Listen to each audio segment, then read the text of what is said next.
Assalamualaikum warahmatullahi wabarakatuh. Sahabat beriman, semoga kita selalu dalam perlindungan Allah Subhanahu wa Ta'ala. Semoga saudaraku semuanya selalu diberikan kesehatan, dilapangkan rezekinya, diampuni dosa-dosanya, dan dipanjangkan umurnya. Amin ya Rabbal Alamin. Sahabat beriman yang dirahmati Allah, membangun rumah tangga yang sakinah, mawaddah, warahmah merupakan tujuan dan cita-cita bagi semua pasangan, suami maupun istri. Namun, juga perlu disadari bahwa tidak semua dalam kehidupan rumah tangga seseorang bisa berjalan mulus seperti yang kita inginkan, karena cobaan dan rintangan akan selalu hadir dalam rumah tangga kita.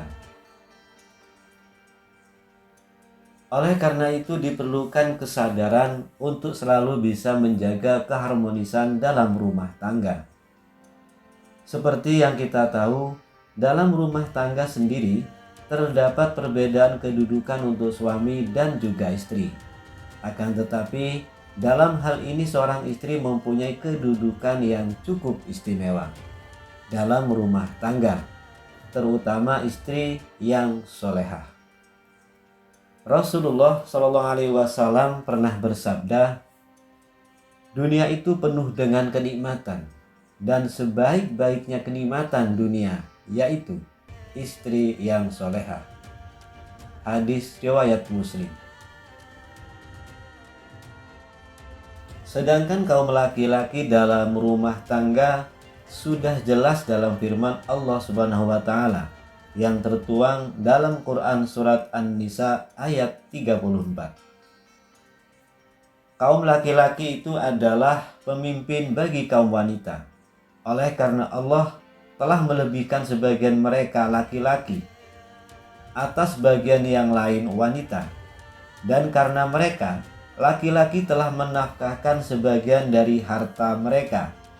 Sebab itu, maka wanita yang solehah ialah yang taat kepada Allah, lagi memelihara diri ketika suaminya tidak ada. Oleh karena Allah telah memelihara mereka, wanita-wanita yang kamu khawatirkan nusyusnya, maka nasihatilah mereka, dan pisahkanlah mereka di tempat tidur mereka, dan pukullah mereka. Kemudian jika mereka mentaatimu, maka janganlah kamu mencari-cari jalan untuk menyusahkannya. Sesungguhnya Allah Maha Tinggi lagi Maha Besar. Sahabat beriman, dalam ayat tersebut sudah jelas dikatakan bahwasannya laki-laki merupakan pemimpin dalam setiap rumah tangga. Akan tetapi tanpa kita sadari, dalam kehidupan keluarga tak jarang para suami melakukan tindakan menyimpang dari ketentuan Allah Subhanahu wa Ta'ala dan telah melanggar hak-hak istrinya.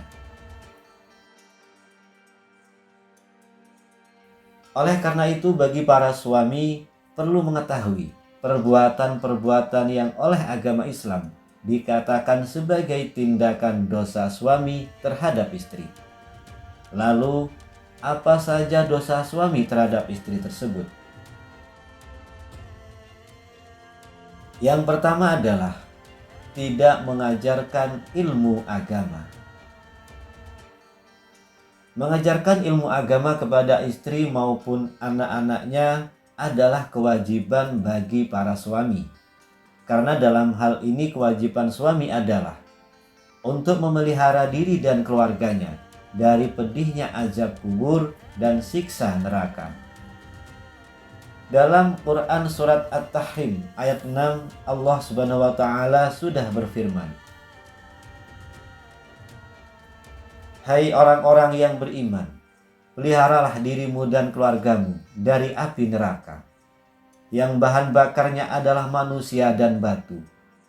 Penjaganya malaikat-malaikat yang kasar, keras, dan tidak mendurhakai Allah terhadap apa yang diperintahkannya kepada mereka, dan selalu mengerjakan apa yang diperintahkan. Sahabat beriman, dalam ayat tersebut sudah jelas bahwa kewajiban seorang suami adalah mengajarkan istri dan anak-anaknya akhlak yang baik, supaya keluarganya bisa terhindar dari siksa api neraka, yang bahan bakarnya adalah manusia yang melalaikan perintah agama. Lalu yang kedua, tidak merasa cemburu. Ada kalanya sifat cemburu sangat diperlukan, terutama kita sudah berumah tangga. Selain bisa menjadi bumbu-bumbu cinta dalam rumah tangga, rasa cemburu dari suami juga bisa menjaga keluarganya dari sifat dan sikap yang kurang terpuji. Akan tetapi juga harus diperhatikan, cemburu kepada pasangannya juga tidak dianjurkan berlebihan, sehingga malah bisa menyebabkan perselisihan yang berujung keretakan dalam rumah tangga. Dalam hadis riwayat An-Nasai sudah dijelaskan, 3 golongan yang Allah tidak akan melihat mereka pada hari kiamat, yaitu seseorang yang durhaka kepada kedua orang tuanya, wanita yang menyerupai lelaki, dan ad-dayuts. Yang dimaksud ad-dayuts atau dayus adalah seorang laki-laki dalam rumah tangga yang tidak memiliki kecemburuan terhadap istri atau keluarganya sama sekali. Jadi perbuatan menyimpang apapun yang dilakukan oleh istri atau anak-anaknya tidak pernah mendapat teguran dari suami. Hal ini sangat tidak dibenarkan dalam ajaran agama Islam karena bisa membawa dampak buruk bagi keluarganya. Lalu yang ketiga, tidak memberi nafkah istri. Hal ini sudah sangat banyak terlihat pada masyarakat kita, yakni suami yang tak malu menelantarkan anak istrinya tanpa diberikan nafkah lahiriah, dan justru malah si istri yang diminta untuk bekerja. Kalau kita mau berpikir, seorang wanita yang rela meninggalkan kedua orang tuanya demi mengabdi kepada suami, dan bahkan rela mengandung anak dan juga melahirkan anak untuk suami. Akan tetapi perjuangan hidup dan mati seorang wanita tersebut seolah tiada artinya di mata seorang suami. Sungguh yang demikian itu suami telah berdosa besar kepada istrinya. Rasulullah SAW pernah bersabda, seseorang cukup dipandang berdosa bila ia menelantarkan belanja orang yang menjadi tanggung jawabnya. Hadis riwayat Abu Daud, Muslim, Ahmad, dan Tabrani. Yang keempat adalah membiarkan istri bekerja untuk suami. Sudah tidak heran lagi banyak orang istri yang rela bekerja demi membantu perekonomian keluarganya. Namun, yang banyak kita lihat justru malah kebalikannya, yakni seorang istri yang bekerja untuk keluarga dan suami sebagai kepala rumah tangga malah enak-enakan di rumah, tanpa berpikir bahwa peran seorang suami adalah sebagai kepala rumah tangga yang harus bertanggung jawab memberi nafkah untuk keluarganya. Jika seorang suami tidak bekerja karena malas dan menyerahkan semua kebutuhan ekonomi kepada istri, maka suami seperti itu akan dilaknat oleh Allah Subhanahu wa taala di dunia. Rasulullah SAW pernah bersabda, tidak akan beruntung suatu kaum yang dipimpin oleh seorang wanita. Hadis riwayat Ahmad, Bukhari, Tirmizi, dan Nasai. Dari hadis tersebut dijelaskan bahwa yang seharusnya memegang peran penting untuk kelangsungan hidup keluarganya adalah suami. Jika suami menyerahkan semua kebutuhan hidup kepada seorang istri, maka hidupnya tidak akan beruntung. Untuk itu bagi para suami dan calon menjadi suami, sebaiknya berpikir secara matang sebelum memutuskan untuk menjalin keluarga yang sakinah, mawadah, warahmah. Persiapkan terlebih dulu segala sesuatunya, supaya ketika menjadi seorang suami bisa mengambil peran sebagai pemimpin dalam rumah tangga dan disegani dalam rumah tangga sebagai kepala keluarga.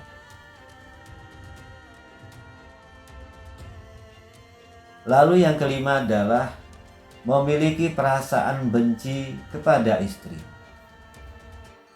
Perlu diketahui bahwa perasaan benci berbeda dengan perasaan cemburu. Benci adalah suatu sifat tidak suka terhadap orang lain yang berkepanjangan dan akan terus tidak suka sekalipun orang yang dibencinya berbuat baik kepada orang yang membenci. Sedangkan perasaan cemburu adalah rasa curiga atau kurang percaya kepada seseorang, termasuk juga dalam hal ini adalah istri sendiri. Akan tetapi rasa cemburu akan hilang manakala tidak ada bukti yang membenarkan atas suatu tindakan atau yang dicurigai, atau setelah mendapatkan penjelasan dari suatu permasalahan. Rasulullah SAW pernah bersabda, "Janganlah seorang suami yang beriman membenci istrinya yang beriman. Jika dia tidak menyukai satu akhlak darinya, dia pasti meridhoi akhlak lain darinya." Hadis riwayat Muslim. Jadi sudah jelas bahwasannya kita dilarang untuk membenci istri sendiri, karena tidak semua sifat dan sikap yang ada pada istri selalu buruk. Akan tetapi di balik keburukan istri atau sikap tersebut ada satu atau beberapa sifat dan sikap yang baik. Yang keenam, tidak mau membantu dalam pekerjaan rumah. Tidak sedikit suami yang malas membantu pekerjaan rumah keluarganya. Para suami biasanya merasa kalau sudah memberikan nafkah lahiriah, tugas suami sudah selesai. Padahal kita tahu tugas seorang istri sangatlah berat. Misalkan posisinya dibalik, mungkin para suami tidak akan mampu mengambil peran dari tugas seorang istri. Untuk itu saya sarankan bagi para suami, meskipun sebagai kepala rumah tangga dan sekaligus memimpin dalam rumah tangga, hendaknya ikut membantu meringankan pekerja rumah tangga dari seorang istri. Bahkan Rasulullah SAW telah mencontohkan untuk membantu istri dalam setiap persoalan rumah tangganya. Dan ini sesuai dengan sabda Rasulullah yang ditulis oleh Imam Bukhari. Beliau Rasulullah membantu pekerjaan istrinya, dan jika datang waktu sholat, maka beliau pun keluar untuk sholat. Hadis riwayat Bukhari. Lalu yang ketujuh, menyebarluaskan aib istri. Dalam hal ini, aib seorang istri merupakan aib dalam keluarga, dan tugas keluarga adalah menutup aib tersebut supaya tidak menyebar sampai ke masyarakat. Akan tetapi, tak jarang ada seorang suami yang malah menyebarluaskan aib seorang istri kepada orang lain, dan ini sangatlah tidak dibenarkan dalam ajaran agama, terutama agama Islam. Rasulullah SAW pernah bersabda, "Sesungguhnya di antara orang yang paling buruk kedudukannya di sisi Allah pada hari kiamat adalah seseorang yang menggauli istrinya dan istrinya menggaulinya, kemudian dia menyebarkan rahasia-rahasia istrinya." Hadis riwayat Muslim.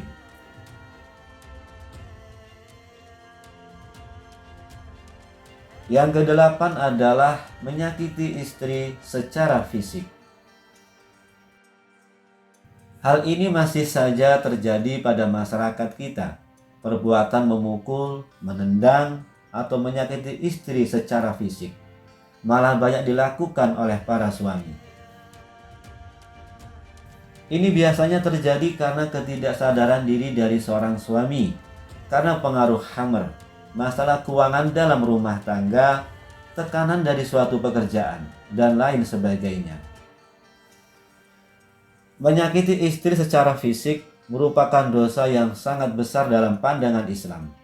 Karena wanita merupakan kaum yang harus dilindungi karena kelemahannya. Rasulullah Shallallahu Alaihi Wasallam bersabda, hendaknya engkau memberikan makan jika engkau makan, memberinya pakaian jika engkau berpakaian, tidak memukul wajah, tidak menjelek-jelekannya. Hadis riwayat Ibnu Majah. Kemudian yang kesembilan adalah meremehkan kedudukan istri. Yang dimaksud meremehkan kedudukan istri adalah para suami yang mentang-mentang sudah memberikan nafkah lahiriah, kemudian meremehkan posisi istri yang mungkin saja tidak bekerja karena harus mengurus rumah tangga. Dalam hal ini masih terlihat di masyarakat kita sampai sekarang. Saya berharap untuk para suami dan calon menjadi suami tidak meremehkan kedudukan seorang istri dalam rumah tangga.